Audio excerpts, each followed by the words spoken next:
Here, and on this live, I'm going to talk about my goodness, how do we do this?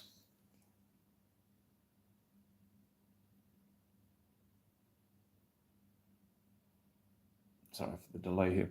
Yeah, I'm going to talk about rebuilding after 30, living an international lifestyle, dating international women, and then also when to get out of the game. So hopefully this will be something that's useful to you.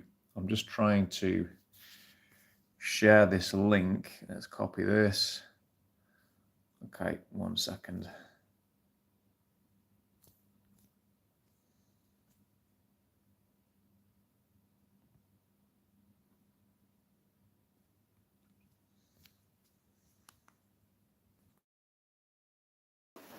Okay, so we're connected again. So yeah, on this live, I'm going to be discussing rebuilding after 30, and I'm going to give you a couple of very useful principles, two in particular. If that's a situation you're in, you find yourself hitting 30 years old, 35 years old, you have a breakup, you have a divorce, and you've got to rebuild. You've got to rebuild your life. You've got to rebuild your social life, your personal life. Maybe you move cities, maybe you move jobs, whatever. But that's what we're going to talk about to begin with. After that, I'm going to talk a little bit about international dating.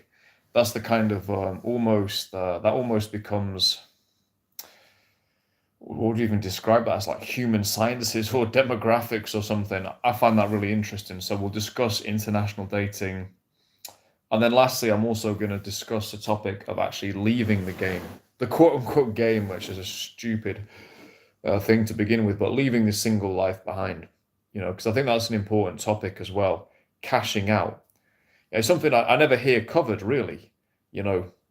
Strauss never covered it, and most of the so-called people in the manosphere talk like this just goes on forever, right? So I'm going to cover that as well. So to begin with, recovering after a breakup or rebuilding after a breakup. So a breakup after 30, let's say that you don't have children, because that was my scenario. It's like a girlfriend or what have you. It's such a good opportunity. It's such a big opportunity to really sit down and go, what the fuck do I want to do with my life? What the fuck am I doing? Because let's say you're getting into your 20s, late 20s, maybe you're slowly gaining more confidence and getting a bit of success with women. Then you get the girlfriend, and then you're all kind of hunkered down with her, but it doesn't work out for one reason or another. Oftentimes, these relationships actually, they become a distraction. You allow them to become a distraction. They pull you off track. So I would say a breakup is a massive opportunity for you to go, what the fuck do I want to do? What do I want to do in my meager time on this earth? So that'd be principle number one, is once you're over the initial emotions, it's a massive opportunity. It's a massive, massive opportunity. People who bitch and moan about this and that, I don't have much time for it, to be honest. Oh, she could have been. No, grow up. It's a massive opportunity for you. There's always going to be more women. As good as your woman was, there'll be another. You broke up for a reason. You broke up for a reason. So yeah, it's a massive opportunity. How do you actually go about doing that rebuild? What are you supposed to do? Well, I suppose it's different for different people. Some people throw themselves into their work, which I think is a good angle. I would recommend doing that. I'd also recommend throwing yourself into the gym. I'd also recommend throwing yourself into your social life, creating a better social life, a new and improved social life. Yeah. This is the biggest thing. The biggest reason men suffer so much with breakups is they've got no social connections. This is actually proven. It's actually proven. Men get hit harder in breakups because they don't have any social connections. Yeah, well, create them. One of the things that happens, people, they shack up with their girlfriends and stuff. Your friends move, your friends basically move in, have children, and that's it. So you don't see them again in many cases. But you can do it again in your 30s. You can make a fresh start. So think about your own interests. and start getting involved, start getting yourself out there, start getting yourself, and this is way more important than any cold approach or anything like that. Start getting yourself out there and building a social circle. Yeah. Get yourself to whatever it is, the spin class, the boxing class. I was into the dance scene, so that was something I went into. And actually, my ex-girlfriend, that the particular breakup I'm thinking about when I was 30, that girl was a dancer, and we basically divided the city. She said, "Look, you can go to the dance stuff. I'm not going to show up, and I'll go to." I can't remember whatever. We divided something up, so she just left me to my scene over there, which was actually a good agreement because otherwise, it could have got a bit weird. She just totally disappeared. We didn't see each other again. I don't think I saw her for more than 18 months after the breakup, and we were living in the same city, and we are both quite sociable. So we split the city basically on that basis. So I threw myself into that dance scene, started dating new women there, and um, eventually, about a year later, I started my own club promotion. I started a Latin music promotion, incorporating um, societies from the university. The start was incorporating this massive society called the LATAM Society, which is a Latin American society at Sheffield Hallam Universities. It's massive. It's mostly made up of graduate students, so they were similar age to me, a little bit younger, like mostly mid-20s, and connecting them with the best Latin bar in the city, where I had a vague connection to the owner. Spoke to him about it. He was up for it, and then went over to the societies and says, "Look, guys, I've got this venue. What do you think?" And that's how it started. And so it was basically my night for the next 4 years. I ran that night about 5 times a year. We did lots of different themes, lots of different promotions. I did other nights as well. I sort of branched off to do other nights as well in different venues, but that was my main one. That was my main focus. And then we started to get all these other groups in, like the Greeks, the Hellenic Society. And it was an amazing period. It was a fucking amazing period. I learned a lot actually being a promoter. I learned a lot about that whole scene. I'd always been a punter. I'd been big on the nightlife scene, but I learned a lot from doing my own. I did my own, like, we did so many different promotions. We did a lot of dance promotions as well. And then we did a lot that were just like fun, like Day of the Dead night, Valentine's night. We did all these different promotions. It was sick. So that all came out of a breakup. That all came out of a breakup, basically. Complete rebirth, and it gave me like a completely different level, which I after about 3 or 4 years of doing that, I definitely started to carry myself in a different way. I started to carry myself in a different way. And the only reason I stopped doing it was two reasons. One was I got as far as I could with it. The last night I did that's the best Latin music night I've seen anywhere in the UK. It was fucking demented. The amount of people, it was a Thursday night, which is usually quiet. The place was fucking packed. Packed almost bank holiday. But even better because the people were just like so sexy, like from all over Latin America, all over Greece. It was the most sexy, sultry crowd of all time.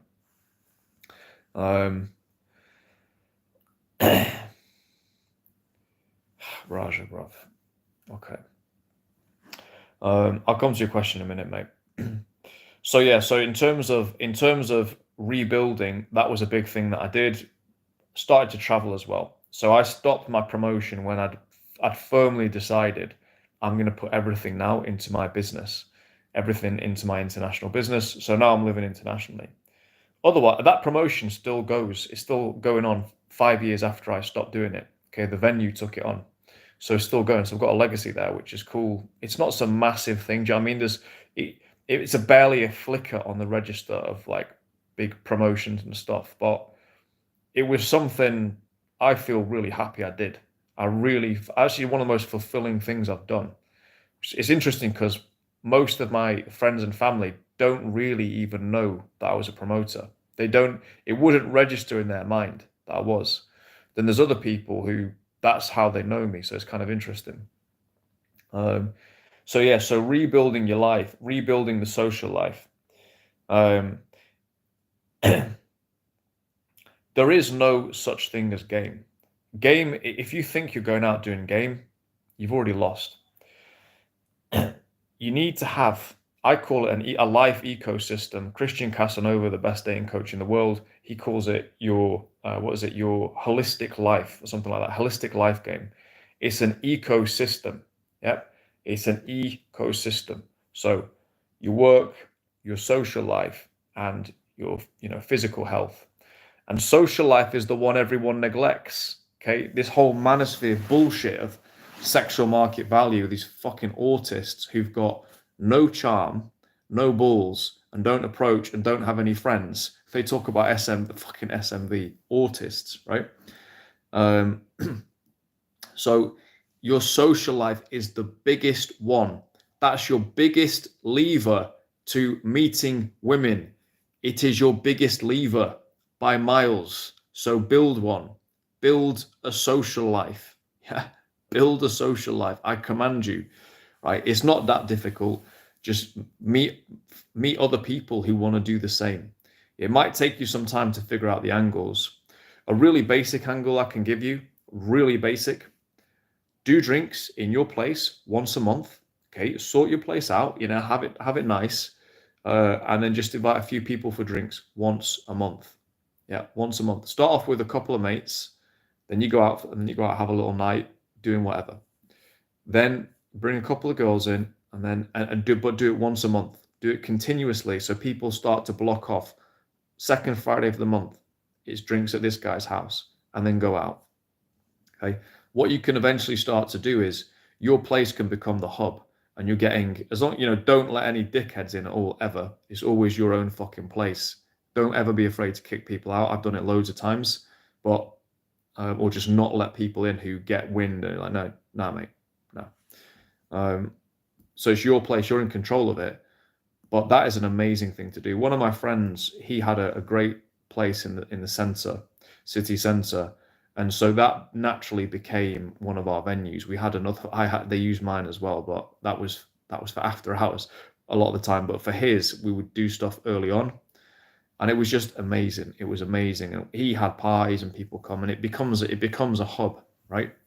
That is how the real world actually works. Yeah, that's how normal people, normies, who gamers look down on, which is completely retarded.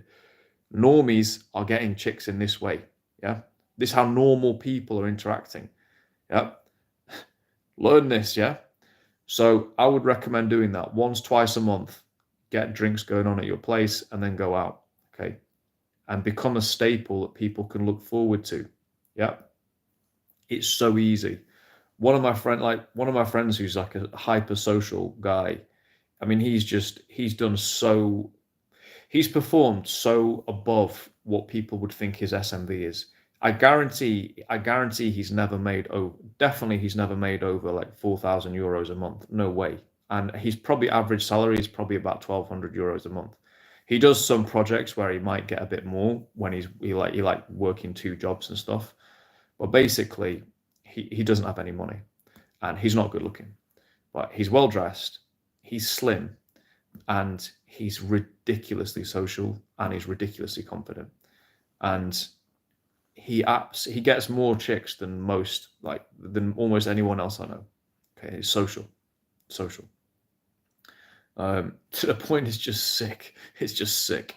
And then other guys as well who they've got the looks, they've got the job, and they've got the social, and then they develop a bit of a rep for themselves in a given area, in a given scene. Then it's just to the moon. It's just ridiculous. It's just ridiculous. So that's what I would recommend for the rebuild. Focus hard on your social life. This is one thing that's quite difficult about international travel. It's genuinely difficult to build a social life, but I've done it in a lot of different countries, with a fair amount of success, often in quite a short time frame. The way you can do that, a great way to do that is to identify your niche interest. And in every country you go to or in a new city, go and get involved in that niche interest first. So let's say, okay, you've just moved to Nice, south of France, right? And so yeah, I want to be the drinks guy. I want to do the drinks every month. That sounds great, but I don't know anybody. First things first, get yourself down to your niche, whatever it is, whatever it is. There'll be meetups for your niche. So dance, I always think of dance first, but it could be sport, it could be cycling, it could be painting, whatever it is. There will be a niche and there will be a scene. Go and get that sorted, get into that, and then you can say, guys, like, do you guys want to? I'm thinking of doing some drinks on a next week. Do you want to come down? And then if you can maybe bring one or two other people in, that's also cool as well. So, but don't think you have to start anything massive. Could just be a couple of mates, yeah. Or if you know so few people to begin with, you can just invite them to a certain place. Invite them to a certain place. Yeah, getting into your scene, finding your niche, and then creating a little bit of your own thing as well. Then you've got a social life. Right? And you're automatically then, you're kind of like one of the guys. You're kind of one of the guys. I mean, there's a guy I know who's Chinese, who's the center of this big scene, which he's basically created. You would not fucking believe the chicks he dates. You wouldn't believe them. You would not fucking believe them. They're like literally straight fucking tens. Like, I remember one of his exes. Every time I saw her, I was just like, she was hypnotically fit, like literally perfect fucking blonde, absolutely stunning body, stunning face. She was an amazing dancer as well. This chick was fucking amazing, right? The guy was the center of the scene. And she gravitated towards him and he gravitated towards her because she's fit. She gravitated towards him because, like, wow, he's cool. I'm with this guy who's in the center of the scene. She gets to be the center. She gets the shine off him. Yeah, the guy's not rich. He's certainly not good looking. Yeah, but he was the center of the scene. Good for him. Fucking legend. So there's loads of guys like this. Yeah, so that's what I would recommend rebuilding. When I think about it, he started his business in his mid-30s as well. Which created that scene for himself. So loads of guys have done it. It can definitely be done. I've rebuilt multiple times over, to be honest. But that 31, that was a big one. So hopefully that's useful. I do ramble a little bit in these. I'm not very focused, to be honest, on these lives. I'm trying to improve on that. But I like to talk in a lot of depth about things. So just to give like a brief guide, here's 2 or 3 steps. It's not how my brain works, to be honest. So I'm just looking down at my notes here because I wanted to move on. Hopefully that's helpful anyway. So anyone who wants to rebuild, those are some basic tips. Cold approach, and I'll get to your question now, cold approach, Raja. Cold approach is the cherry on top. You should not even be cold approaching, especially daytime. Do not daytime cold approach unless you've got a social life. Don't do it. Okay, you're delivering an energy which is so repulsive you can't see it. It's a blind spot. You can't see it. They can see it, and I could see it if I was watching you. I've seen guys doing loads of daytime approach. I'm fairly seasoned now with it, and it's the guys who you can tell have got no life. They're atrocious, and you can see it. They don't know what the fuck they're doing wrong. And even guys like, say like Entourage guys like Richie, Cristiano, legend. I've already referenced you as the greatest dating coach in the world, mate. So there we go. But yeah, your social life, that's the first step, really. It's the first step. You shouldn't be out approaching, in my opinion, unless you've got something of a social life. That doesn't mean you have to like be some absolute king, but like, please, if you're out there approaching, Raj, if you're out there approaching and you've got no social life at all, let's get that sorted first of all.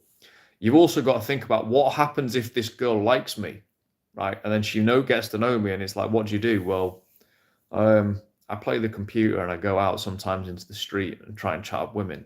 It's not a very appealing life to be brought into. So I'll get to your question here, Raj. I do a lot of day game in London. I get a lot of cock blockers. Other guys, they come over and ask to go and speak to, is she okay? No, bruv. You don't get cock blockers.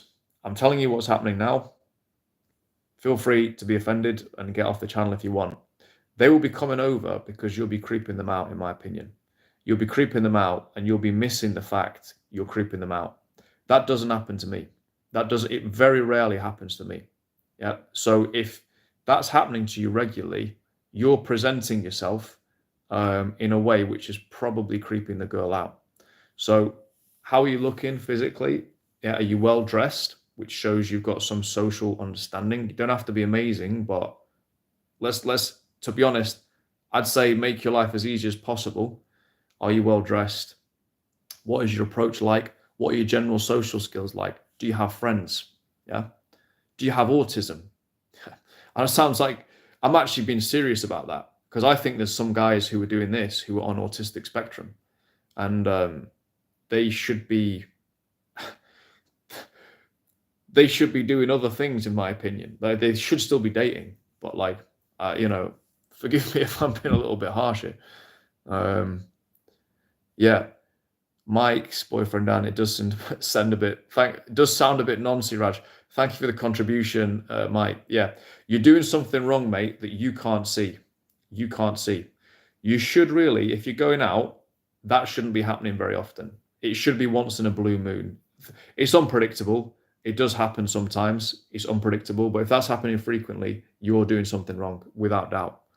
The girl, really, she should either be really intrigued by you and happy to stand there, or she should just be like, no, I'm not interested.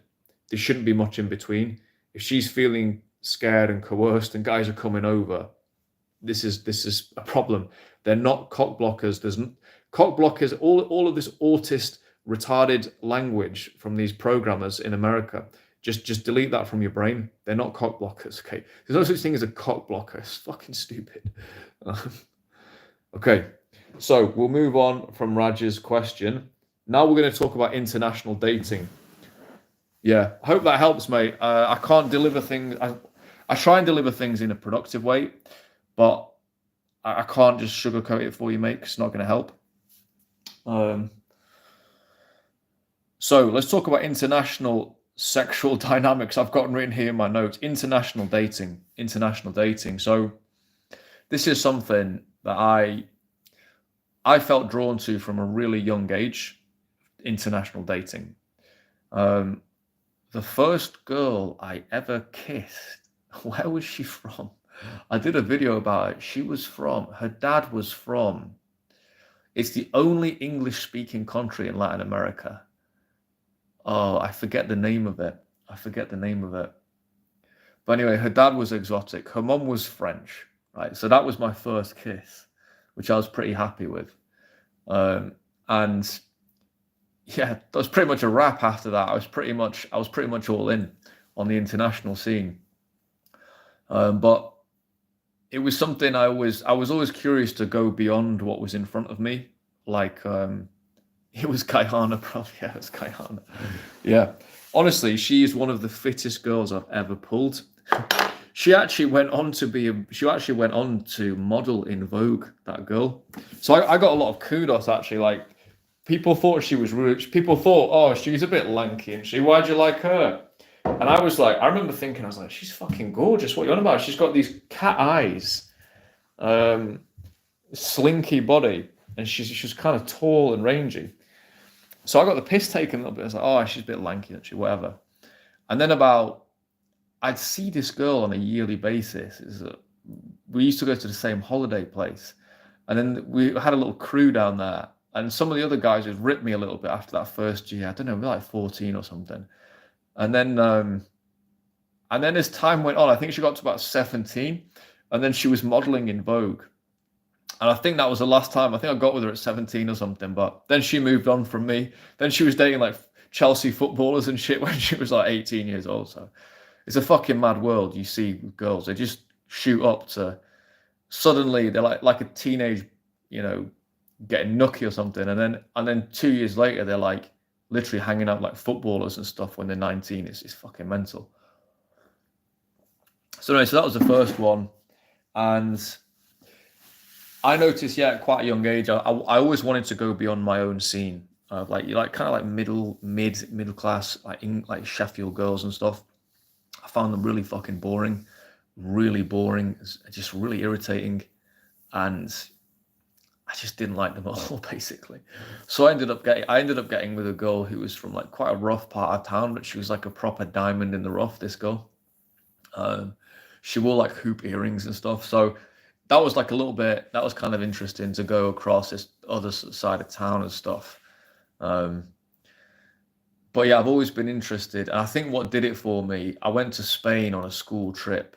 I think I was about 15. And we went to this town outside Seville. I swear to God, every single chick was hot in the whole fucking town. I've well, rarely seen something like that. We went on Semana Santa. We were just like, our, our host said, "Oh, by the way, the girls in this town are really hot." And we were just kind of like, "That's a bit weird. What do you mean? Surely there's a spectrum, right?" And we get there, and we were like 15 years old. We're shouting out the window, "Oh yeah, guapa," and stuff like this at the girls. And then like my mates like point to me, like, "Wow, look at her." And then we start looking around out of the window of this car. We're just going, "What the fuck is going on? Is this just like, are these all just like clones of like Penelope Cruz or something?" They were literally like completely stunning, all these women. And they were with men who just like looked like, like a southern Spain like gypsy. They just like looked like absolutely nothing special at all. Yeah, we just had a good time, like teenage boys just shouting stuff at these girls, no clue what we were doing, trying to engage. We did get a few looks and a bit of banter, but I think we were quite happy with. But I always remember thinking like, wow, mental note, those Spanish girls were really fit, like really, really fit. So it kind of developed on from there. Um, and then living in Spain at 22 is my first job out there at 22. And then again, that was just another whole experience, like fucking going into Madrid, nightlife, seeing how, God, the girls of that generation, they've been in their early 40s now, they were just absolute filth.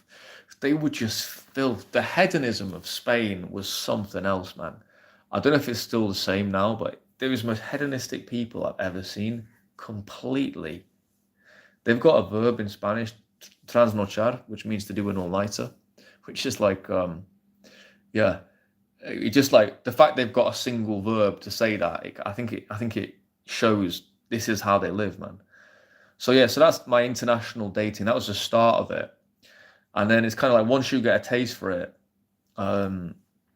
it kind of comes and fits and starts. And what I've found to be true is over the years, I've found certain girls from certain cultures I just get on with like really well, really well.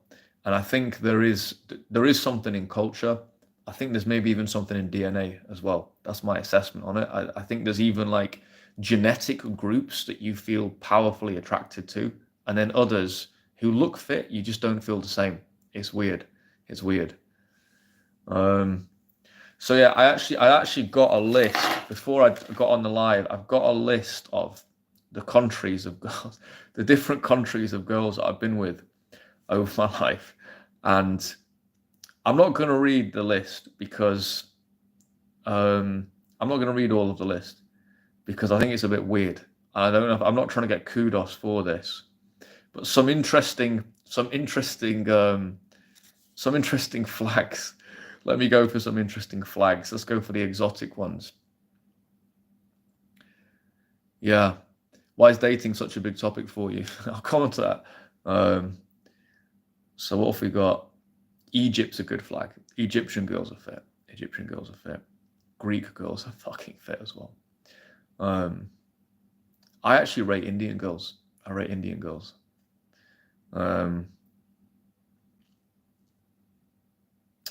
Yeah. And then there's even some like there was one girl I dated from the Emirates, Emirati, but I never sealed the deal with her. I kissed her and stuff like that. But anyway, that was a really cool experience to talk to a girl from an Emirati girl. That was like crazy. And a lot of this was in the UK as well. So UK guys who complain, and I know it's the same in the US as well. Our countries have got so many populations from all over the world. It's like a smorgasbord. Like it's basically paradise for international dating because they're all in one place. And then you can go to the source. You can find a country you like, then you can go to the source, which is basically what I did. Um, so yeah, it's an interesting one in just like learning about cultures and so on. I've got friends who've kind of gone down a similar route in an organic way.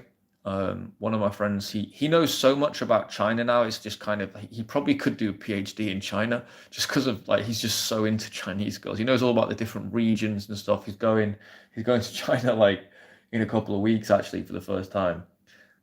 So that's it just I think it just adds some spice. It adds some interest. What was it like growing up? You have something different to talk about as opposed to like Sarah, who just lives down the road. You know, it's all a little bit too similar. So let's have a look at these questions. So why is dating such a big topic for you? I've seen you here before, Dan. Yeah. Why make videos? Yeah. Good question. It's a fair question, mate, to be honest with you. I started making videos earlier this year, as kind of inspired by some friends who were doing it. I thought, yeah, I want to do some as well. And we talk a lot. It's kind of like a lads group called the Entourage, and we talk a lot about dating. And it's something that I've got experience in, so I can actually offer perspectives and thoughts. Because I went really hard on my social life in my mid to late 20s, because I had some experiences in like my mid 20s, which is kind of like, man, what if you could have actually like, basically died? So what the fuck are you gonna do now? Shit. And I started to think about it. I was like, well, I want to have a good social life, and I want to date a lot of chicks, to be honest. So that's what I did for a good few years, and I've slowed down a lot, like post 35. But also the quality's gone up as well post 35. So that's why I talk about dating on the channel. I think it's something a lot of people struggle with. So if they can learn anything from my experiences, that's a good thing, in my opinion. But yeah, I actually do ask myself the same question sometimes in terms of, like, I don't have too many commenters on the videos, but sometimes I'll see comments on the videos and I think, man, this guy is so far away from where he needs to be. It's kind of like, I don't even know if he will have even learned anything from what I've just said in that video, because the guy's so far away. So yeah, that's why I emphasize the social life at the beginning of this. So is there anything else on international dating? Language learning is also good. So I speak Spanish, I learned Spanish, but what really got me to the better level is just dating more than anything else and hanging out.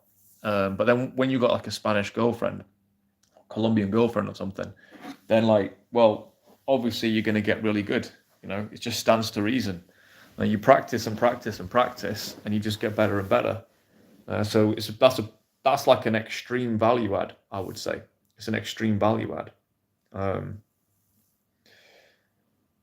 What else on the international front? Any pitfalls? Yeah, there are some pitfalls to international dating.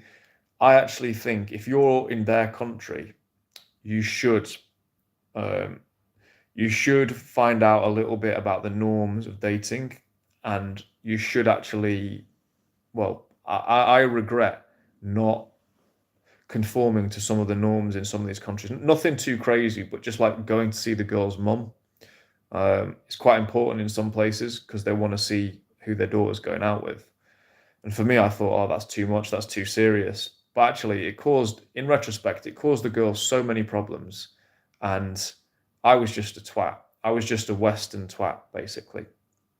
In retrospect, I wish I'd done that with a couple of girls. It's nothing too serious. It's just they want to know who their daughter is around. It's just reassuring for the mom.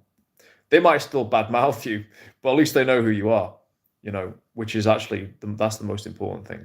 So I do think like the cultural side, to the extent you can, if it's something super crazy, like obviously don't, but something simple like that, I badly regret not doing that with a couple of girls, and eventually, yeah, I did it with the girl I was seeing last year. We've semi reignited a bit at a distance, a little bit, talking again. But I did actually go to see her mum because I this time I was like, I'm not going to fuck up again. Let me go and see her mum after a couple of months, and it just made things easier. She could then actually, if she wanted to stay with me, she wanted to come and visit me. Her mum knew who I was. She knew, um, uh, you know, she knew what was going on basically. Whereas some girls, in some countries, like if they're just disappearing off with a random guy, you could be fucking anyone. You could be anyone. You could be a drug dealer. You could be a trafficker. You could be a criminal. Um, the mom could be just like, what is she doing? What's my daughter doing? She's disappearing off for 3 days. What the fuck is she doing? Yeah, so it's a different thing. And even though they're in their 20s and stuff, well, a lot of them still live at home, for economic reasons. So that would be another one. And then you do notice some cultures like where the girls have been raised and like they really have been raised to get as much money as possible out of men. There's some couple of countries I can think of like that. Obviously that wouldn't apply to every girl in the country, but like it's an interesting dynamic. That puts my back up a little bit. I don't mind paying for stuff, but if I get a sense the girl's actually trying to get as much as possible, that actually really puts my back up. And then it becomes this, well, okay, I'll use you then. No, that girl was she was from Senegal. She was Senegal Muslim. Yeah, but she was, I mean, the family was in England, but she wasn't at all Muslim, or the girl wasn't at all. But the mum was. And they'd kind of allowed her because I think they'd kind of just allowed it, her to do what she wanted. But her mum, she told me her mum always said, like, yeah, you need to get as much as possible out of a man. She'd been trained in that way. It's kind of fucked. She was a really good girl. She was a really good girl apart from that. And it really put my back up quite a lot because I'm like, look, yeah, I'm bringing a lot to the table. Yeah. And I'll pay for stuff. Don't worry about that. But come on. Like, what it was this particular day is, I remember what it was. I can't remember what it was. I basically just said I'd paid for like quite a lot of stuff, like should we say 3 rounds of food and drinks or whatever. And then we were going to the cinema and I'd already bought the tickets. I was like, oh, just get me this Pepsi or something. It was like a couple of Pepsis or something. It was like less than a fiver probably. And then she waited. And she was like trying to insist that I pay. I looked at her, I was like, you serious? I didn't say anything. I was like, you serious? And it's like that little moment, I was like, in my own mind, I was like, you're an idiot because you just fucked yourself, because now in my mind, I'm going, literally, you're even trying to scrounge a Pepsi out of me, like I probably already spent about whatever I spent on the date. So, and she was a good girl. It was just, I think it was a training that she'd had.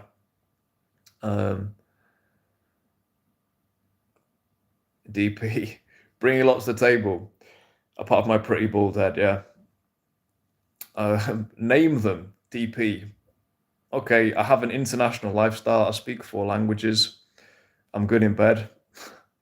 I'm a trained bodyguard. I dance salsa, dance kizomba. I'm a club promoter. I'm not naming that much, actually, to be honest. I'm holding some big ones back. So yeah, I do bring a lot to the table, bro. Examples of countries apart from Senegal. What interesting countries? I think Brazil's an interesting country. Brazil's an interesting shout. I think it's a good match for European guys. Like one of the guys in the entourage is quite a few guys actually meeting Brazilian. DP, get the fuck off my channel, you fucking bum. Get off my channel. Remove. Idiot. It's interesting, like, I bet he's from the UK, or she's from the UK. People in the UK, a lot of times, they can't handle someone being confident. It's like, why should I apologize for myself? I'm not going to apologize for myself. I am compassionate and whatever. I'm very compassionate, or at least I attempt to be. And to be honest, I don't share there's a lot of achievements. I think a lot of guys, like in the entourage as well, there's a lot of guys who've got like way more achievements than they actually share, like way more. So I think actually a lot of guys are way too humble. I think humility is not good in dating, to be honest. I think you want to be very, very confident presenting what you've got. People are resentful of that, especially English people.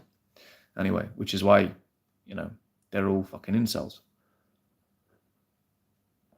Yeah, Brazil's an interesting one. I think it's a good match for quite dynamic guys, quite lively guys. Brazilian girls are a perfect match on that front. What else? What else are interesting ones? I feel like some I don't want to mention because I'm like, someone could send a lynch mob to me if they found out. I like Indian girls. I think Indian girls are good.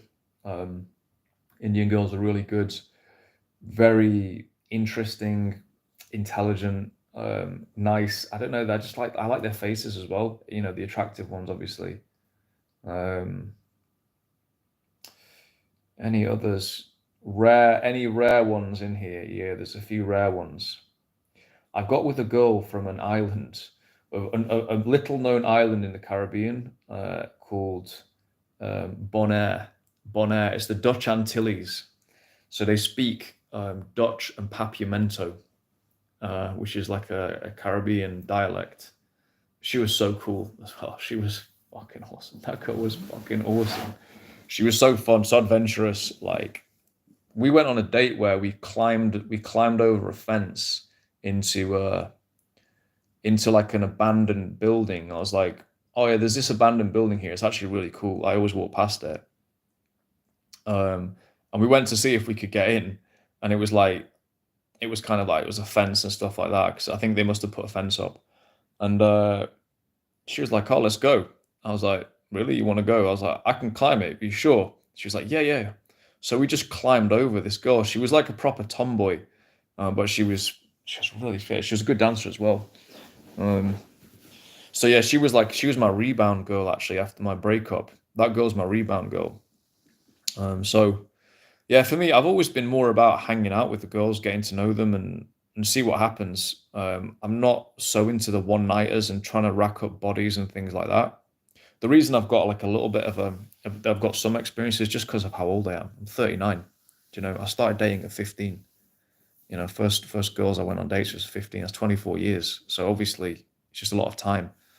But I'm not one of these guys, particularly who spends like years on end going through like, a different girl every day. That's not really what I'm interested in. I don't have the energy, really. I've got other things to do. Yeah, Primo, DP's clueless. I've listened to you for only a couple of weeks, but most of your time helping dudes and being a gent. Yeah, this is the idea, is just basically to help. That's what I'm trying to do on this channel for the time being. And yeah, we'll see what comes of it. If I don't know if I'm the person to help certain people, to be honest, but I can put out what I can put out. So there were other things I wanted to talk about. So that's the international dating. I would say if you're dissatisfied with the girls in your country, definitely give it a try. It does add a little bit of interest to your life, and a little bit of openness. And I've known guys who you'd think they wouldn't be open to dating internationally because they're quite local guy, right?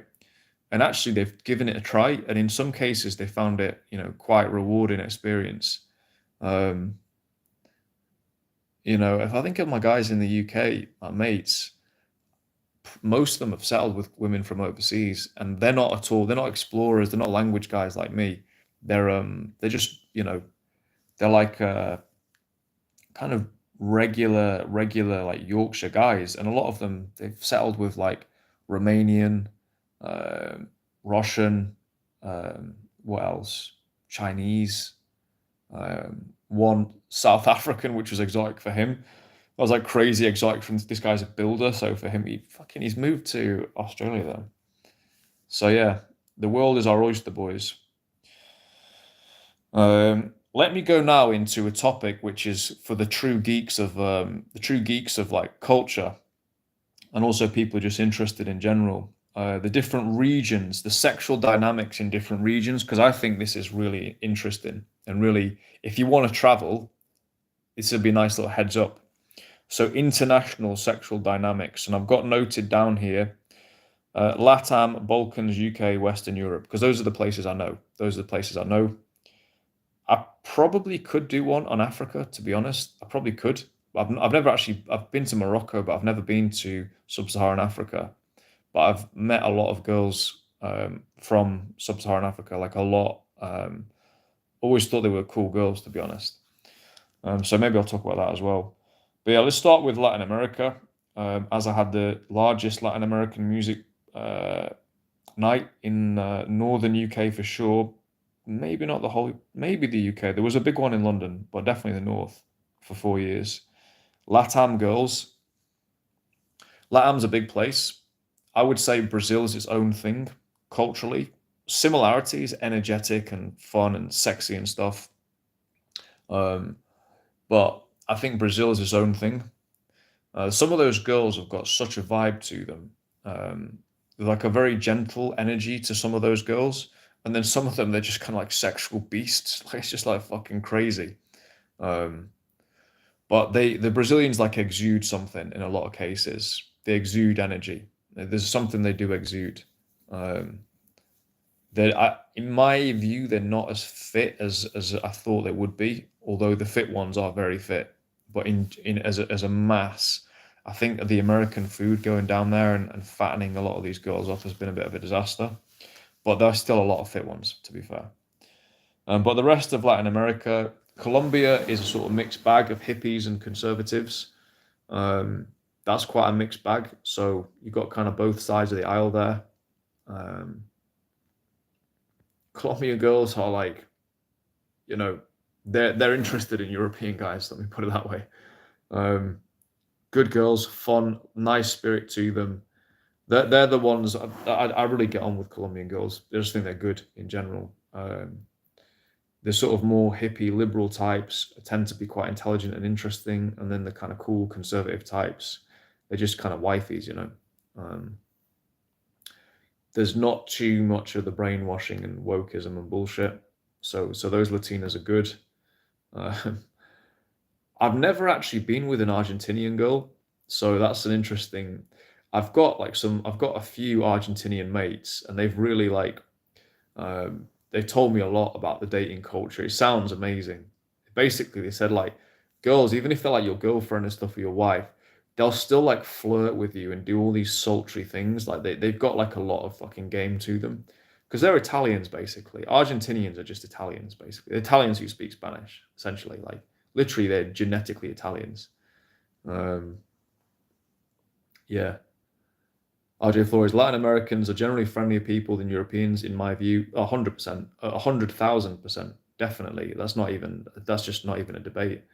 Colombian women are the most beautiful. Yeah, there's some very beautiful ones. Um, can't wait to go to Colombia. By far the best down to earth dating info. Okay, cool. Oh, really? Really? Wow. So you've had an Argentinian experience, mate. You'll have to do a cheeky little live on that. Um, So yeah, so that's Argentina. What else do we have in there?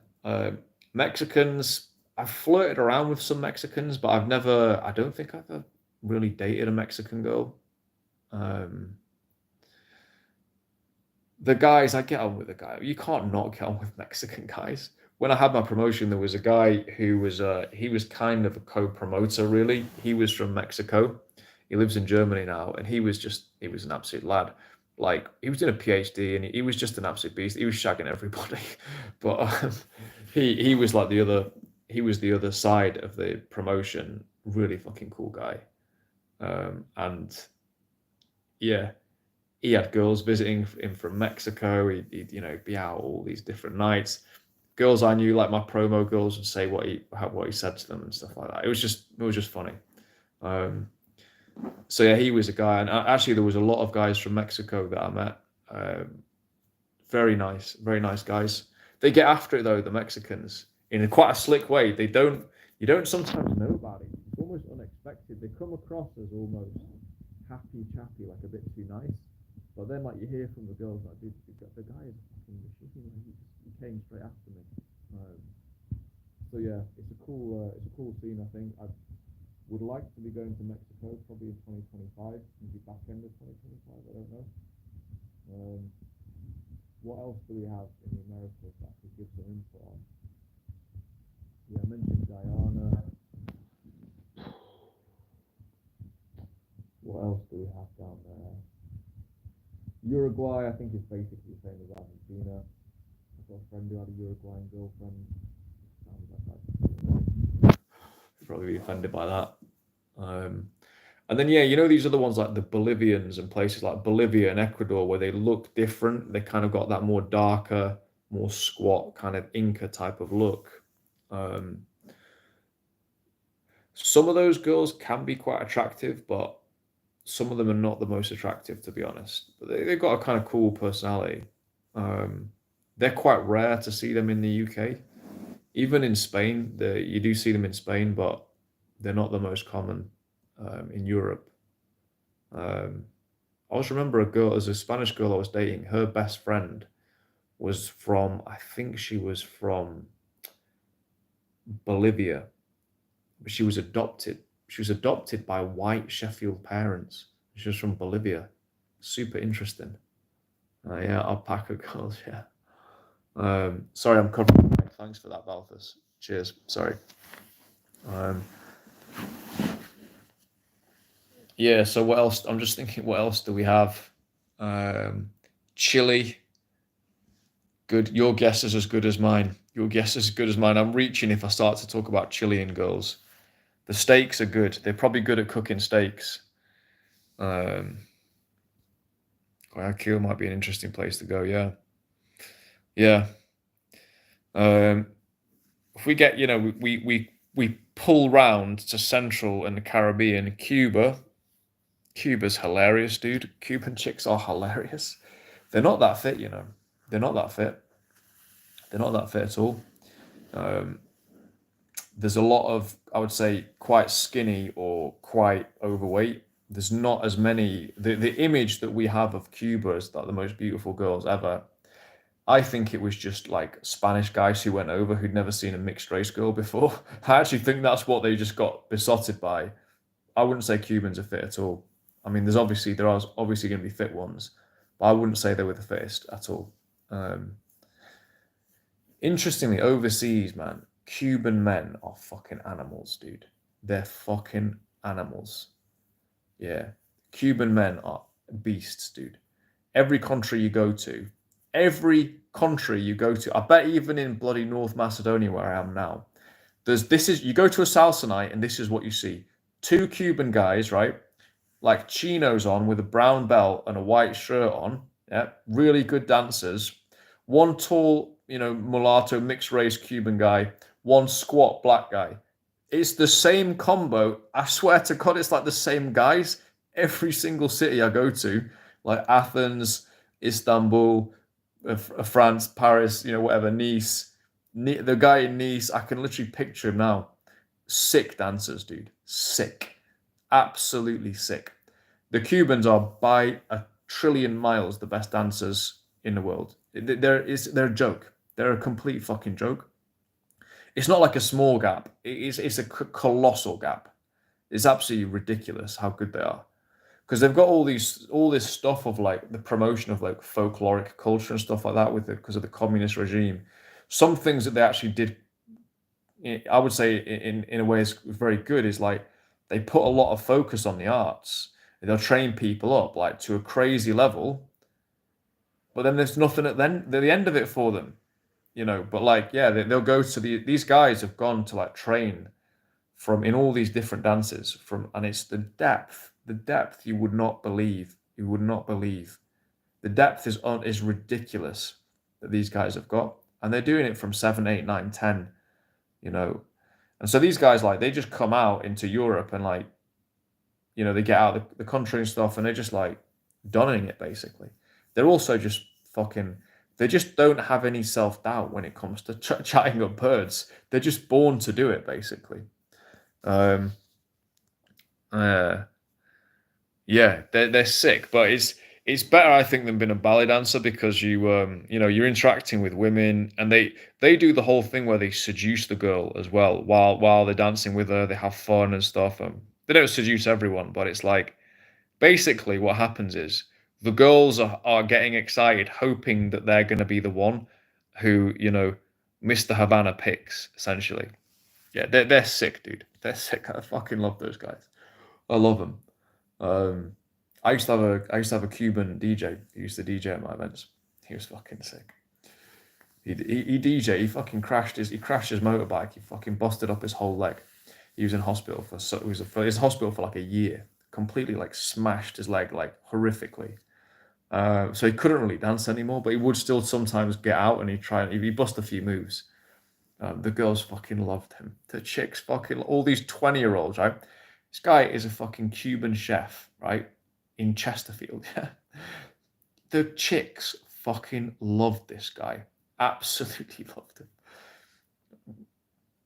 He had an English wife, so he didn't really partake, but the girls fucking loved it when he came out and did a few moves with him.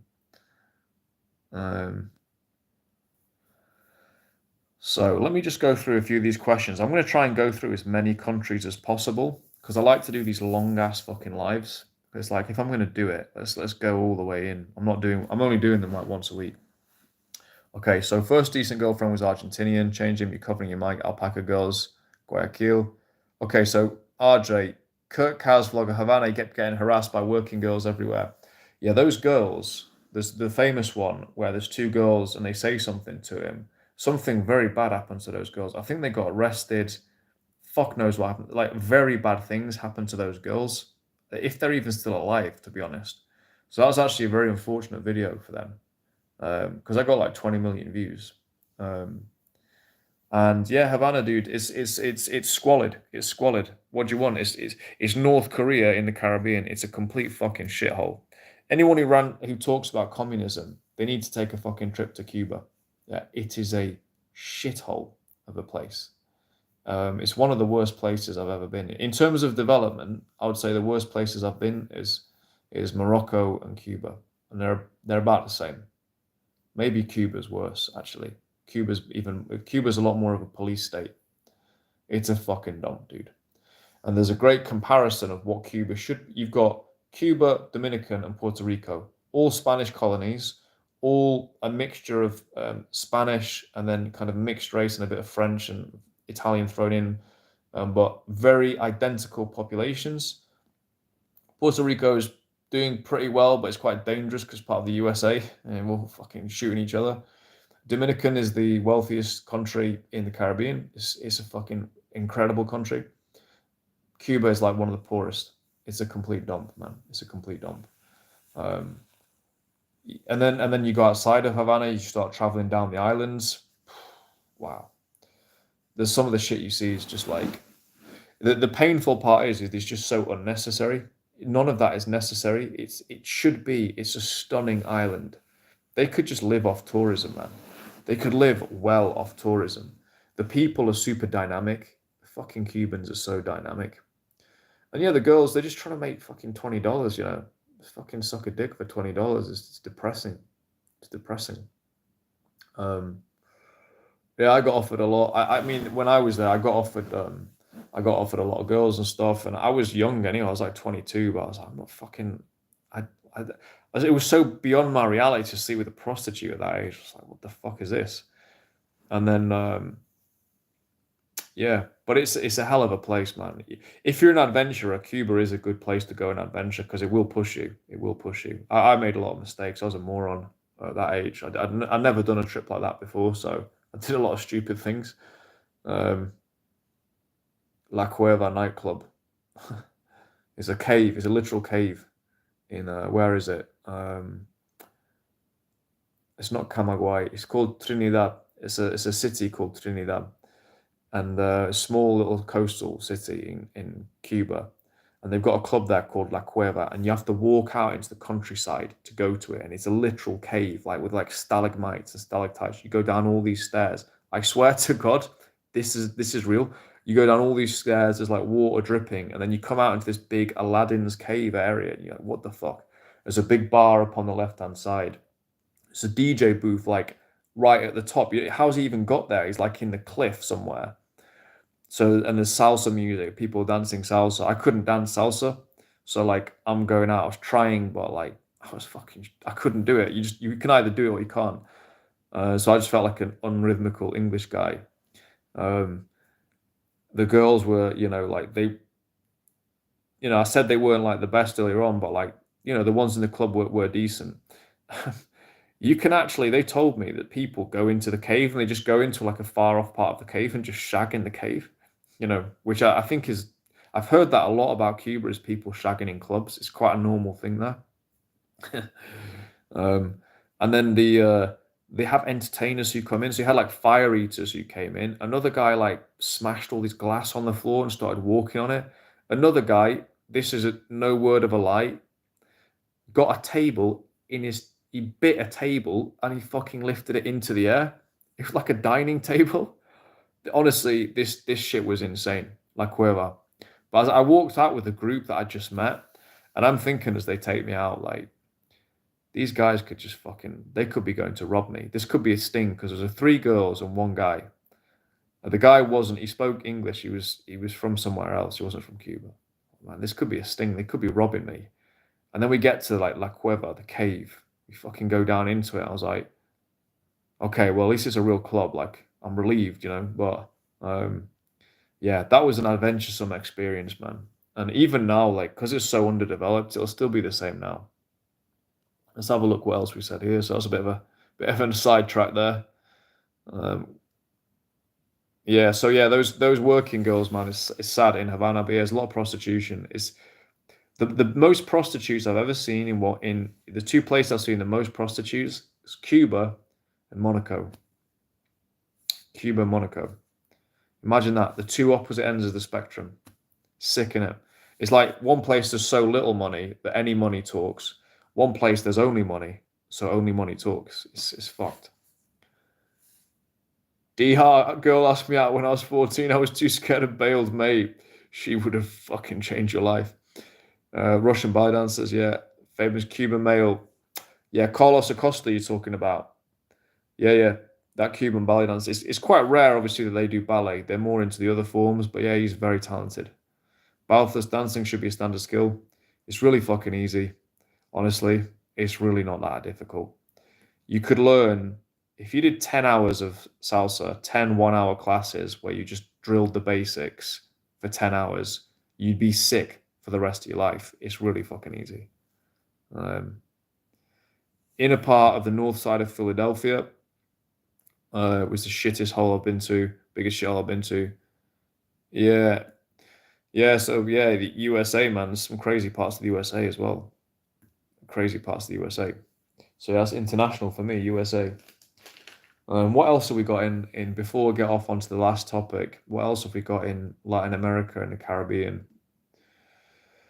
Obviously, Dominican, Haitian girls are fucking mint, dude. Haitian girls are fit. Haitian girls are really fit. I don't know what their genetic admixture is, but it's like they're very feline looking, very well dressed. The voodoo magic. Yeah, you wouldn't want to go to Haiti at the moment, obviously.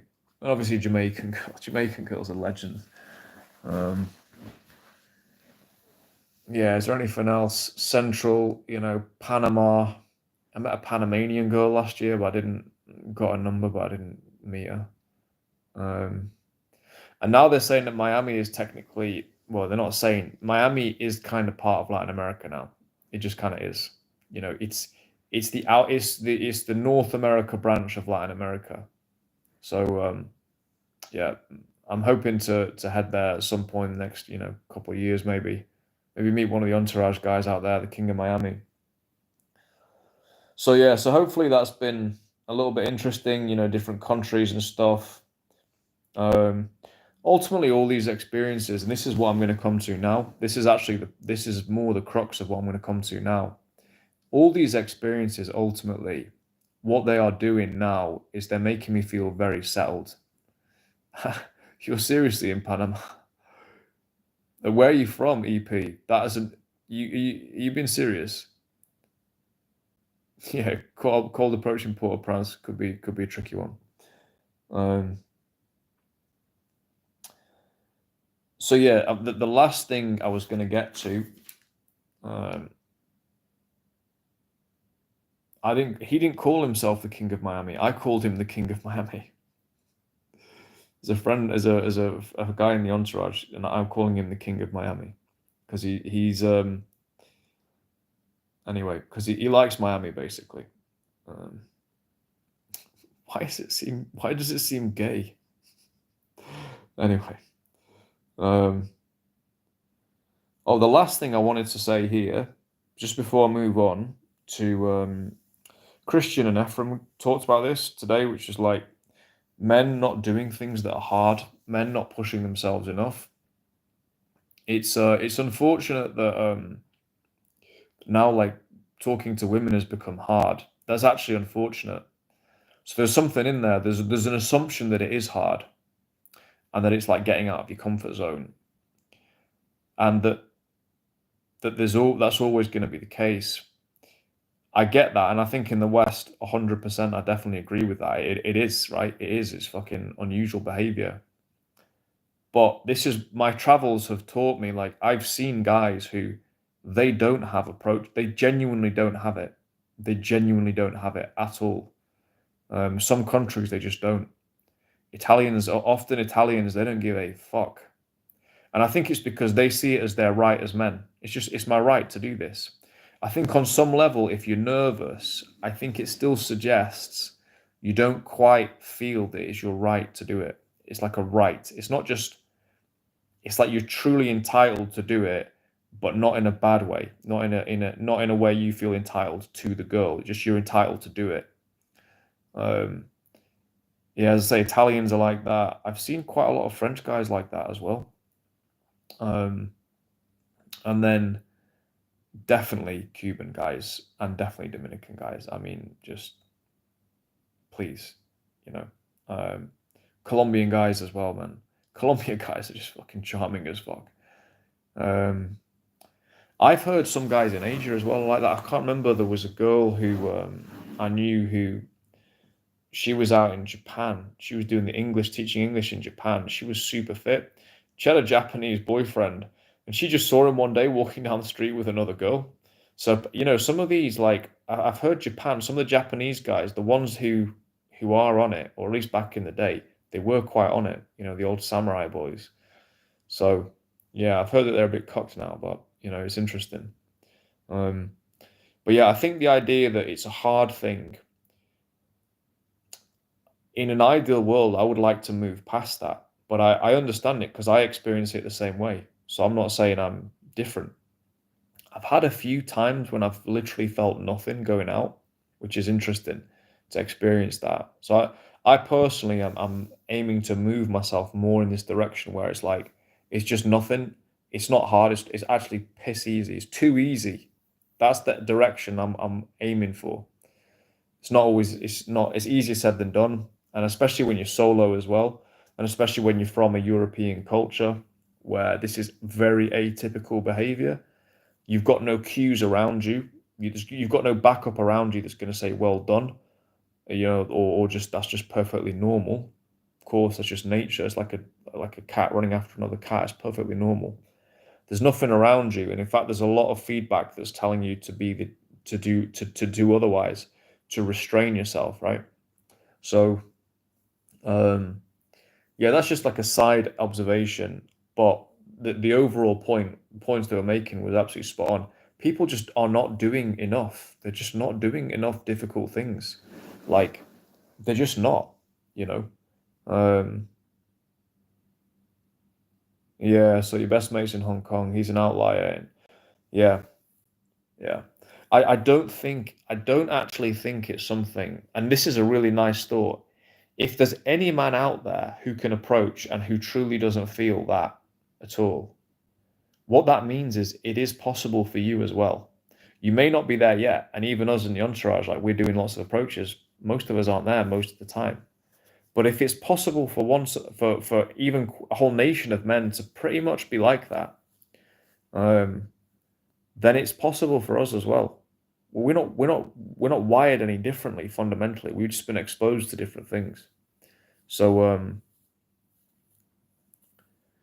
Yeah, doesn't this all boil down to having a conversation with a woman? This approach stuff seems a bit creepy. Yeah, I mean, this is the where are you from, Dan? This is the problem. This is the problem because people saying men no, an approach is different. It's not a conversation. It is and it isn't. It's a conversation where you are explicitly making a romantic or sexual advance. Yeah, see, this is a problem with English people. I mean, if I offend you, it just so be it. This is the problem with English people. You've got men telling other men it's creepy to hit on women. This is the problem. This is the problem. You're part of the problem, Mike. Now, I'm messing with you, but it's part of the culture. It's part of the culture in the UK that it's creepy. It's like men have adopted. It's men have adopted the mentality of a middle-aged woman, a silly old hag, who's offended by men's heterosexuality, and frankly, probably that it's not directed towards her. It's directed towards younger, attractive women.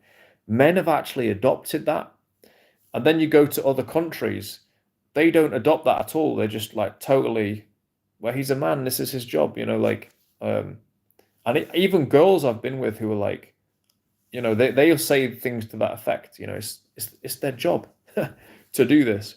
So when I say approach, it is, yes, it's having a conversation, but it's basically you have a conversation in a way which is very clearly this is romantic slash sexual. So it is different to just having a conversation. I can have a conversation with any woman who I'm not attracted to. That's a fine conversation. An approach is different and it's a different energy. So that's when I say an approach, that's what I'm talking about. Yeah, when you overanalyze it, it gets a bit strange. Yeah, I probably would agree with that, to be honest with you. I probably would agree with that as well. But this is what it is. There's a lot. This is kind of what I'm talking about on this channel. It's just something basically to help people. But yeah, I probably agree with that. We don't want to analyze too much, but at the same time, this is what I'm doing on this channel. So the UK have been subtly, not so subtly, shamed for wanting to approach women and let them know we're attracted to them. Yeah, I mean the good thing is in the UK is there's no competition. So if you've got a good social life, you've got good social skills, you'll find a woman because there's not that much competition, to be honest. Just sort yourself out and make the thing is I don't know about everyone else. I want to get my girlfriend through an approach ideally much more than like I'm not online anymore, online apps. I want to actually get her through that type of approach. And it is a bit of an unusual thing for like, guys, right? Oh, fucking hell. I've just seen a beauty walk past. She just went in the bus stop. What do I do? Well, let me go and just say, hey, you look gorgeous. It's a bit of a thing to get used to doing. Yeah. So that's kind of where I'm at now. Is I'm pretty used to doing that, and I'm aiming to get to a point where I can do that, and it feels like absolutely nothing. And then when I'm at that point, if I ever get there, I can pass on things to other men and help them. Um, yeah. Always have a niggle in the back of your head. I just charge in. Good man. Yeah. Ah, no. Primo. Brilliant.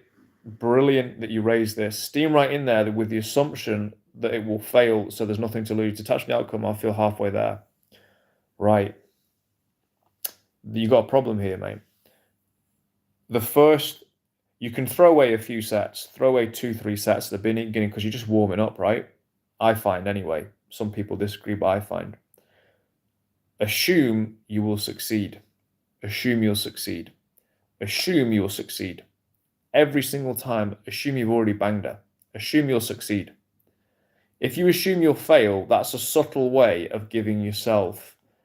I know what you're doing, it makes complete sense. It's a sort of way to make it like less of a letdown if you don't.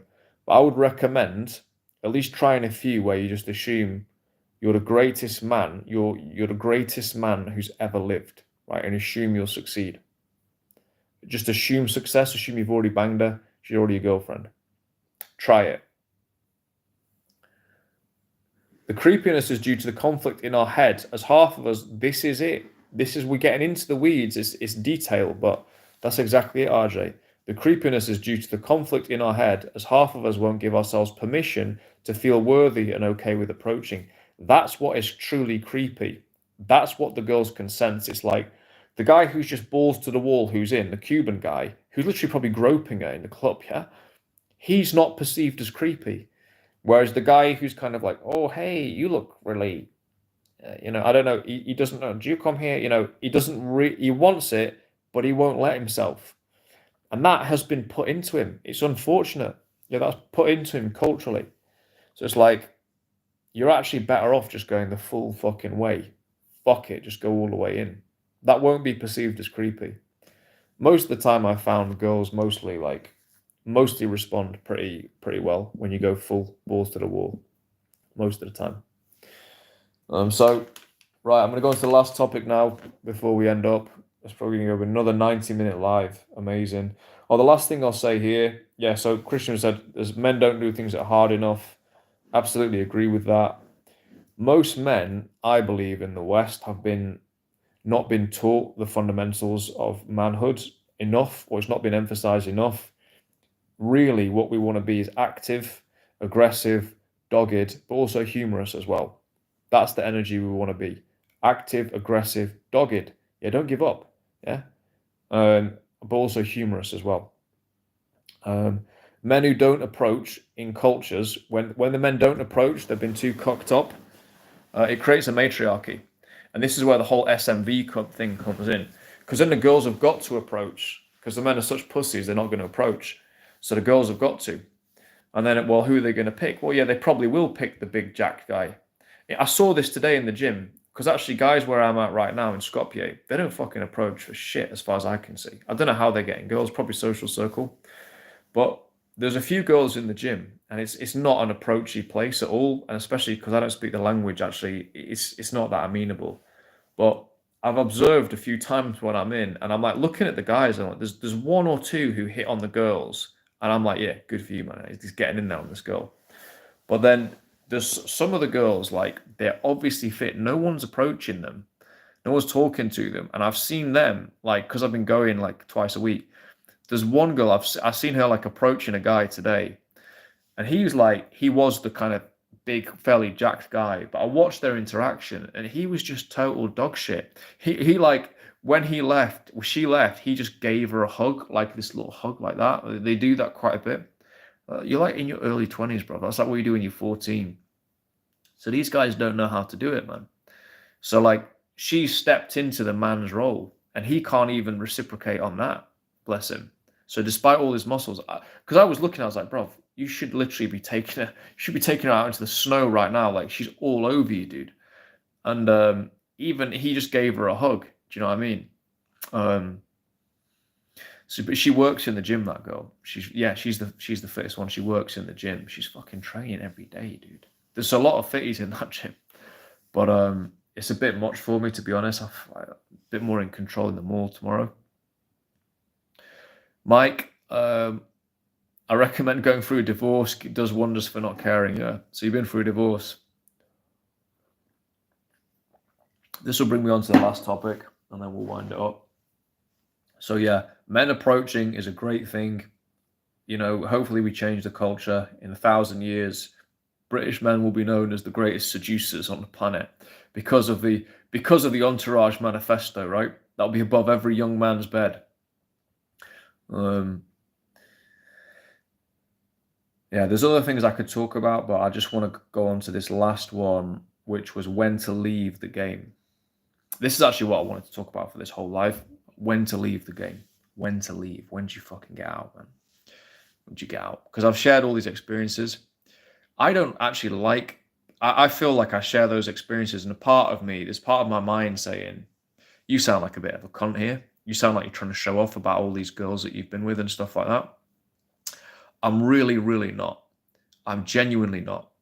I got to a point, as I say, after having health problems in my mid-20s, where the diagnoses were awful. And an operation I had, I could have lost fertility, full stop, at 26. Yeah, when you're looking down the barrel of that at 26, you start to ask some really, real fucking questions. Like, okay. One of the things that I'd been through times in my life where I'd had a girlfriend when I was younger, like 15 to 20. I had the same girl. Like, she was fucking awesome. I just stick with this girl. Cold approached her as well. Stick with her. Maybe a few breakups and little things on the side, but basically one girl. And then I would say 20 to 26 was very sporadic, lots of dry spells.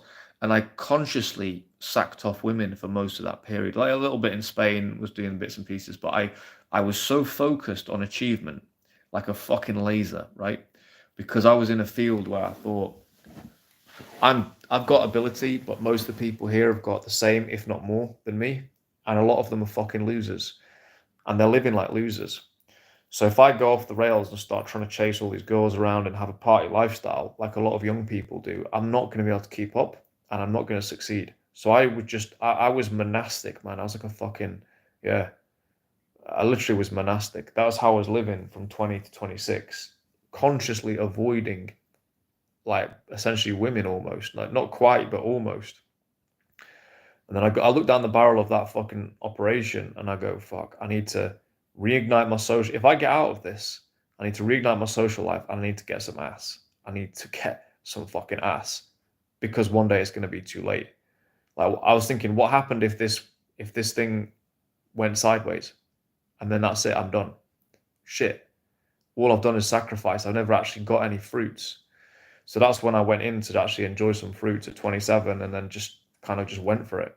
Um, So most of the experience was between the ages of the majority of that was between the ages of 27 and 34. That 7 year period, that's when all my experience, all of it was then. And then carried on pretty much till 37, but slowed down a lot. Um, so the last thing, yeah. So that with that caveat of I really am not trying to fucking show off or anything like that because it's just stupid. There's loads of guys who've had way more chicks than me, way more who are way more seductive than me and all that kind of thing. One of my friends is in four figures. Most of my wings have had more than me. I've got the experience that I've got and I'm just sharing it. Um, but for some guys, my experience probably would be a fair amount. Um, so when to leave the game, I'm 39 now. I'm 39. As said there, I did my first cold approach in a club at 15. That's 24 years ago. That was my first girlfriend. So that's 24 years in the game.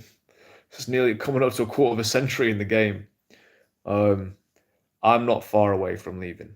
I'm not far away from leaving because I'm just like, what else is there to do? No, I've done all the nighttime. I've done all these relationships. I've done the different girls in different countries and stuff. Yeah, you can keep going. There's a never, there's billions of women on earth. You're never gonna have enough. You're never gonna have enough sex. You're never gonna have enough hot girls. You're never gonna shag every hot girl on earth. That's just not possible, right? So at a certain point, it's like, have I done enough? Have I seen what's under the rock? As one of the guys in the entourage says, like, look under this rock. Oh, that was cool. Look under this rock. Oh, that's nice. Have you seen under enough rocks? It's like, yeah, I probably have, to be honest. I probably have. I don't need to go on a rampage anymore. I'm not going to be having a midlife crisis based on the fact that I didn't live my life. I had that crisis at 26. So that's just my own personal story. Um, so yeah, so for me, it's on the horizon. Leaving this thing is on the horizon, and doing daytime approach has really helped me with that because it's really made me realize most of the women I ask questions about when I see them in the mall, I see them in the street. Nowadays, I've actually spoken to a lot of them, and actually, I realize most of them are not suitable for me. They're just not suitable. That's fine. We have people we're compatible with. And when you do meet the ones you're compatible with, there's usually a sense of magic, I've found. There's like there's usually some sense of magic, like someone's just sprinkled some dust in the air over you, and there's just like dust floating around. Um, so so yeah, I'm not far away. I'm not far away because I'm honestly, I winged a guy. I don't know if he's watching now, Richie. I winged him virtual wingman the other day, and he was because he was in a club. He was solo in a club, and I basically said to him, "Just do what I tell you to do. Trust me, this will work." And he did. To be fair, um, and then he ended up, but he's very proactive himself. And then he ended up on the way home doing the final approach, and he got a beautiful girl's number. So And I was more happy about that. Honestly, I was more happy about him doing that than I would have been if I'd gone out myself and pulled. I was more happy seeing a mate get a good result than I would have been getting one myself. So that's why I'm kind of sharing on this channel as well. If anyone gets any benefit from it, you know, they get inspired to travel to this country or that country, they get inspired to try some approach. They see like one of the approach breakdowns I did in the snow last week. If you've not seen a breakdown, just do that. Just watch that video because that's how you do it. I think it's called something like How I Approach 20-Year-Olds as a 39, as an almost 40-year-old guy. It's a clickbait title, obviously, but that's a quick breakdown of how to do it. If any of that helps you, like I'd love to know because it would literally make my day. It would make my day more than doing it myself at this point. Final Approach sounds like a film about 9/11. Yeah. Do I want to have children? I don't have children. Yeah, I do want to have children. But part of me, I think like a lot of guys, part of me does and part of me doesn't. I've got an amazing travel lifestyle at the moment. I don't know how I would I would have to change my lifestyle quite a lot. So I'm not quite ready there yet, but I'm mentally preparing myself. I am for sure. And I'm scanning girls now that I meet much more along the basis of, could this be a potential wife? Could this be a potential mother? What's the relationship like with her family and stuff? And that's how I'm scanning at this point, you know. So like, what you been up to tonight, Mike? If you just having a night in? Yeah, so Argent Flores, you're probably rejecting themselves by default, thinking the women order rejecting them even without being evident. Yeah, don't reject yourself by default. Stay in, burn it to the ground, man. Burn that shit to the ground. I would say things that are obvious, like if a girl disengages with you, she breaks rapport with you, like breaking rapport. She breaks rapport or she physically moves away. Just leave her. Just move on. Just move on.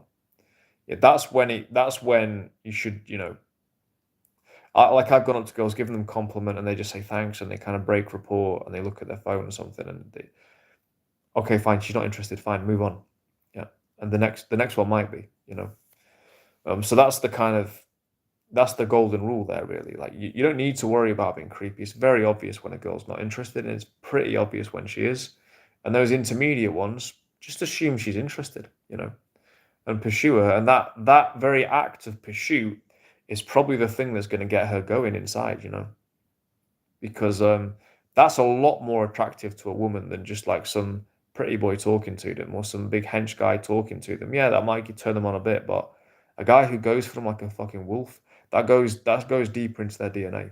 That goes much deeper into their DNA. That shows much more survival skills, you know, from the guy. So yeah, when to get out of game, I don't know. I don't know. There's guys in the entourage who are like in their 40s, 50s. Most of the guys around my age and above, the majority they're not racking up bodies for the sake of it. They're looking for quality, and they're either looking for, you know, maybe a couple of like sort of semi long term, you know, rotation type situations, or they just got girlfriends. That's pretty much what's going on. And actually doing the daytime approach kind of makes you it makes you feel like man enough in a way that you're just like, yeah, I know I can do this shit. I don't need to keep proving anything to myself by trying to sleep with this girl or that girl. I can fucking I can go and just speak to women wherever I want. So it's a kind of final hurdle. Pursuit. Nah, bruv, you're talking about English women, bruv. They're not repulsive, and it's not the word. Right, I'm going to go on a rant about it. English faggotry right now. A woman, a woman who is in her nature, yeah, not been brainwashed like a moron. Her nature is basically passive. She is looking to attract you. She's looking to be available, right? And what she wants is the knight in shining armor to come in. When I say pursue, that's what I mean. It's you sweep in, and you basically sweep in and sweep her off her feet. That's what I'm saying here. Pursue, not like a serial killer. You sweep in and take her off her feet. What the UK has been teaching people to do, oh, just go and be friends, she'll be your best friend. No, that's not speaking to her clitoris. There's a visceral thing that happens in a woman. You see it in her eyes when you go over and say, "Excuse me, hey, you look incredible." Yeah, when you say it to her like that, something happens in her eyes. It's like fucking hell. It hits her. Yeah, it hits her because it's like this guy's come up to me, he's gone out of my way, and it puts her into her femininity where she can receive that compliment and she can glow off that compliment, right? Sets a very good dynamic to begin with. Obviously, you got to keep the dynamic up. It can't just be a one-hit wonder. But like this idea that we're just going to meet people on a night out and get drunk together, that's just bullshit. That's why there's the massive divorce culture. That's why the women are lost. They're all depressed. All the men are depressed. I'm not looking to United Kingdom for any dating advice from any fucking country. I look to Italy, I look to Cuba, I look to how those guys do it, and they do it how I've just said. Yeah, they maybe don't call it pursuit. We're just using it like the lingo because that's the lingo that's out there, and we're trying to communicate about it. Yeah, speaking to the clitoris. Yeah, but it kind of is though, dude. It kind of is. Speaking, it is. At the end of the day, that's what you're talking to. You're talking to her brain. You're penetrating her brain down there. You know. Um, yeah, but waiting around, having a nice chat, maybe it's. I mean, it needs to be both, right? If you want to have a relationship with a girl, if you just speak to her as a friend, you're gonna get friend zoned. Yeah, let's stay up all night. We might get lucky strikes. Your stubborn disease. You will get friend zoned. If you're just platonic, you will get friend zoned. Even if you're good looking, you got to make the move. You have to. Yeah, I'm talking to my former self with sometimes with girls. I'm like, oh my God, I want to fucking batter myself with a fucking cricket bat in the face because there's girls who are giving me the eyes and I maybe talk to them in this passive, stupid way. Idiot game, yeah? No, go straight in. Bang with a compliment. Bang, bang, bang, bang. There we go. And let the chips fall where they may. And then, yeah, you have a normal conversation as well off the back of that, obviously. You can't just you have a normal conversation as well. It's both sides of the coin, the human side, but then also the sexual side as well. There doesn't have to be any strategy, it's just natural. It's not, is it natural though? If it were natural, why in the UK? Why am I the only guy who's out there doing that I see in the day? You know, I went to Manchester. I did cold approach. I did 2 cold approach videos in Manchester. I went to Manchester on a Friday night. On Saturday, I got 6 numbers in 24 hours, which was all right. I wasn't really trying. Just out with mates. Couple on a night out. No, one on a night out, and then all the rest just in the street. And then there's a few mates I was with. They were doing the same. And I'm looking at the other guys. No one else is doing nothing. No one else is doing shit. There's all these beautiful girls everywhere. Manchester's amazing to meet women. Bro, this is an approach channel here. If you're in the wrong place. If you want, I mean, it's good because getting me to explain things, but if you're not interested in this is probably not the right channel for you, mate. But yeah, I don't think it is natural because if it were natural, people would be doing it. We're trying to rediscover our nature. That's kind of what we're doing. We're trying to yeah, fair enough.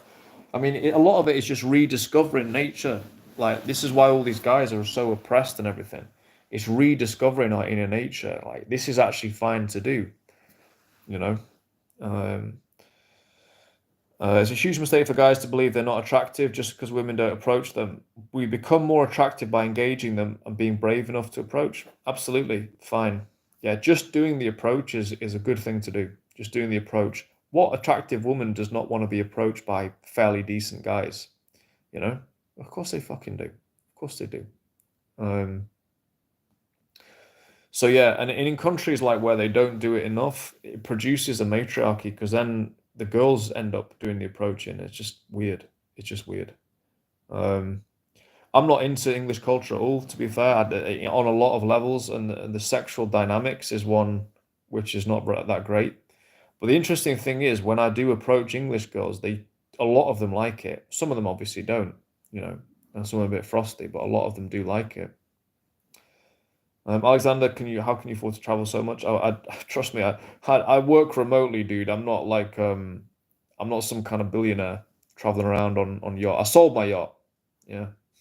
No, I just work remotely, so that's what I do. I travel full time. I don't live in the UK. Um, but that's a good point. That last point. I thought this is what I'm thinking about more. I find myself in the week. I'm in a bar this week earlier on, and I just take like a pen and paper and a notepad and stuff, and I'm just thinking about different things. I'm just pricing up a few things, different places, countries I'm looking at the moment, different apartments and everything, looking at what I'm earning this month, next month, etc. And I swear to God, there was a few hot girls in the bar, and I'm becoming more interested in success and elevating my life and, my experiences and doing more in business, doing more as a freelancer and basically making more, but contributing more. Um, I'm interested more in that stuff than I am in chasing girls now. It's a sad day. When you get to that point, it's like, yeah, I'm almost trying to fake it. Like I went out tonight just to do my due diligence. Let me go down to the Cuban bar for old time's sake. It was bloody empty, so I came back to do a live. Um, I will go out tomorrow and I'll chat up some girls and stuff tomorrow, but I'm just doing it so I can almost help other people do it. That's kind of the plan this year. But yeah, I'm actually genuinely more interested in business, more interested in fitness, more interested in travel. I'm just not as bothered now. I'm just not as bothered. Um, have you ever thought about living in a very remote wilderness environment for a certain period of time? It's not great for approaching women. It's something I've always thought about doing. I literally was looking up places like that in a few countries yesterday. Yeah, I really have thought about doing that for like for just for like a month or something. Maybe not the wilderness, but like somewhere quite remote. Yeah. Um, I mean, like, yeah, where I am right now is pretty quiet. Macedonia is not exactly raving. North Macedonia. Um, yeah, and so yeah, that's where I'm at with it. That's where I'm at with it.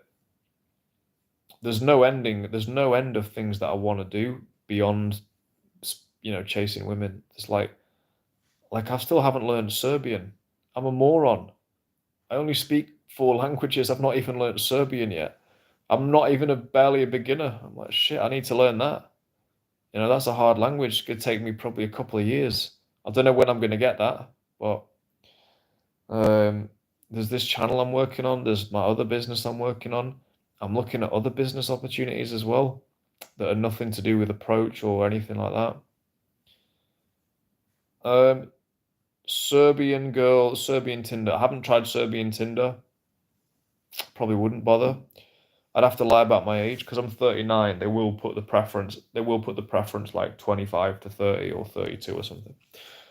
Approachability of Serbian girls, good, pretty good in general. I mean, there are girls who are more approachable, but I'd say Serbia was good in the Balkans. Serbia definitely better than Bosnia. Bosnia was all right though. Bosnia was all right though. Um, Macedonia's been all right. I'd say Macedonia's been all right. It's they're all heterosexual, man. They're all heterosexual. Mike, you're trying to wind me up here, mate. No, Serbian girls are good. Surely being successful is more attractive than any approach. There's a guy in the entourage, right, who regularly is pulling in 30K a month, regular. He's about my age. There's guys who are in multi millionaires. So entourages, we're a group of online guys. We meet online. We talk about life, business, women, and there's guys also who are multis in there, multis already, and they're in their 40s. They're just chilling now, and well, uh, Richie, who I've talked about a few times, he's only just at 38. He's only really just got with his first truly beautiful woman at 38, and he's been pulling in, you know, like 300K a year for the last few years, mate. Yeah. So being successful, what's that? You've got to talk to the clitoris, brother. Yes, it's good. It's definitely good. But if you can't talk to girls, you can't do the approach, what's the point? You know, the girl's not just going to turn up at your door just like, you know, oh, I saw your tax, you know, it's just not the way it works, is it? Um, so yeah, so those guys, they're kind of proof, they're proof that actually, no, it doesn't matter that much. For me, honestly, like, especially when I was younger, like, some of the best girls I got had fucking nothing. Um, is there anywhere where you find the girls least approachable, or is there a little difference? The most uncomfortable place to approach I've been to was Istanbul. That was uncomfortable. Around the tourist parts there, that was just uncomfortable. It was not pleasant to approach there. I did some crazy approaches, which I've not even, yeah, which only entourage members know what I did. But I did some crazy approaches there. Yeah, not comfortable at all. You know, you can see there's one video I did there, which like the beginning of it kind of summarizes why it's not comfortable, you know. Um, it's a shame. The girls are very beautiful, very interesting girls.